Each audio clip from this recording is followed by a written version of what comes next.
Hello, I'm here with Angela Watkinson. Please introduce yourself. Hello, I'm Angela Watkinson and I represent my constituency is now called Hornchurch and Upminster. It was called Upminster when I first got elected, and I'm a Senior Whip and Lord Commissioner to the Treasury. Thank you so much. You were first elected in 2001 to the earlier seat of Upminster. Do you feel times have changed in regards to female representation in Westminster? Well, we've certainly got a lot more female colleagues, which is very good.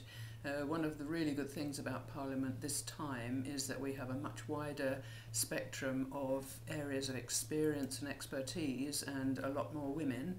And I think the more variety we have, people coming from different backgrounds, the better it is for the general public. Brilliant. And what are your views on all-female shortlists? I'm very much against them. And I don't think we need them. We can get there on our own merit. yes, all about fairness. What advice would you be giving to sort of women thinking about entering politics now?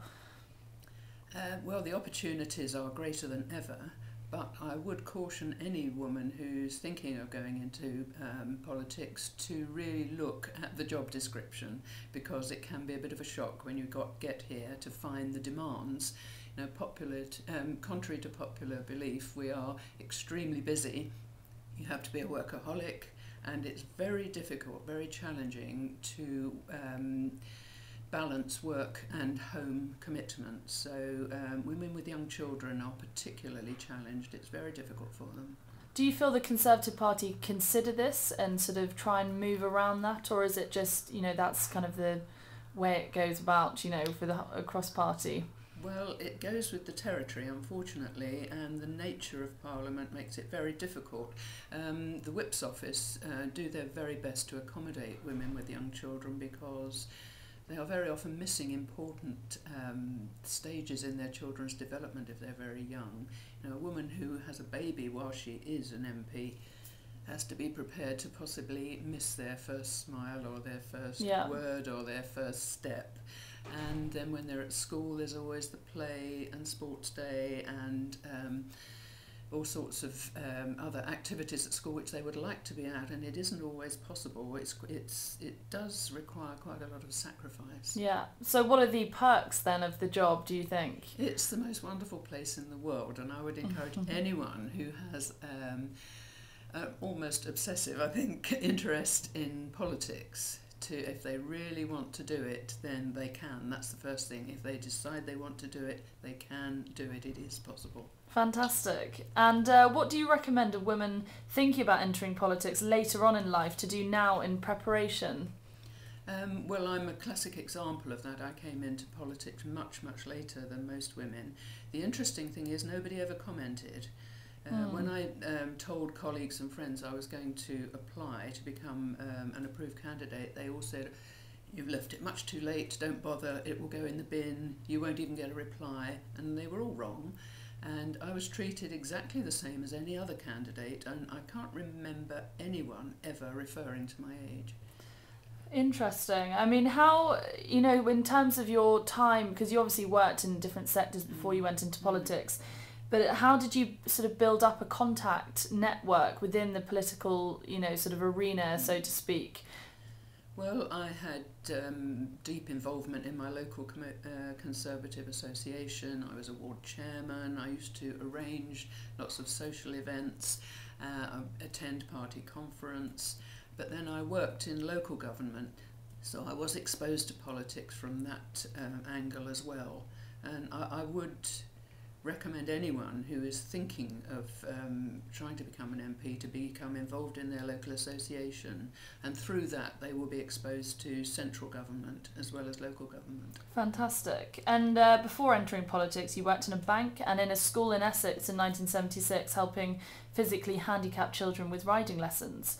How important is it to have, you know, a background other than politics? Oh, I think it's absolutely essential. We do have some, particularly on the opposition side, who will go straight from uni into a research job in the House of Commons and then become an MP themselves. And I think it will be very difficult for them to relate to their constituents.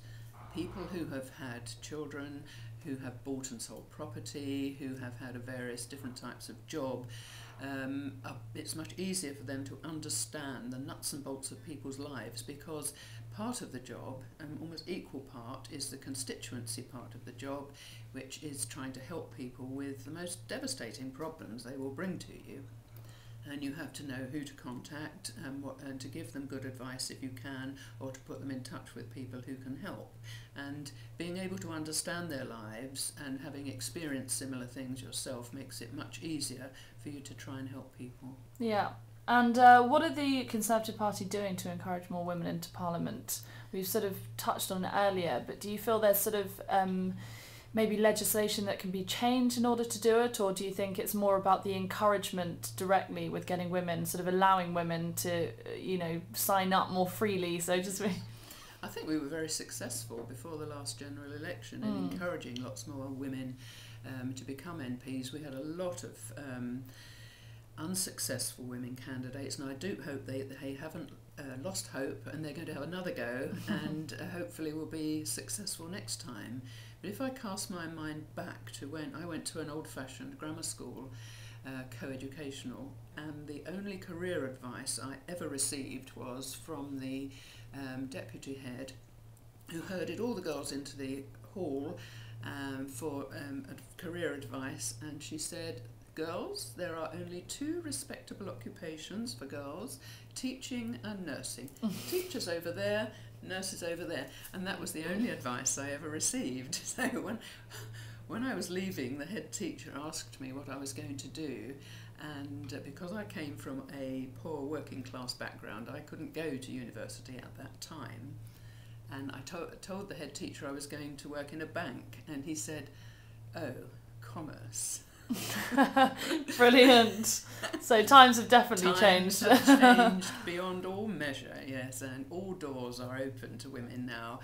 And one of my local schools, where I was a governor for a very long time, I had to stand down when we got into government.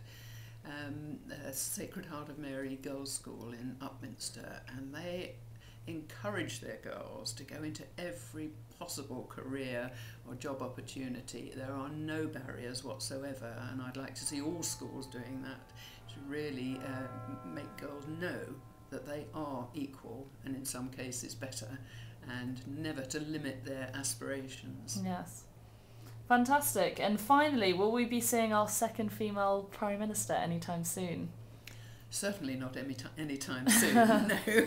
I'm a great supporter of the leader, but it's not out with the bounds of possibility that at some time in the future we will see another woman Prime Minister. It's equally as possible as the next man. Who knows who will succeed or when.